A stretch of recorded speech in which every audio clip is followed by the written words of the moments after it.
In this tutorial, I'll show you how to make pages and subpages in Weebly. Let's get started. Sign in to your Weebly account and open the website you want to edit. Click Edit Site to open the website editor.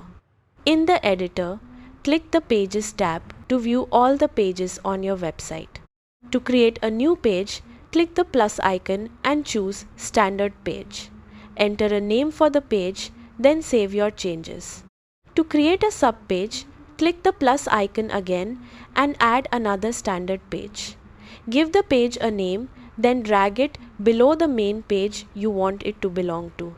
Move it slightly to the right until it becomes indented.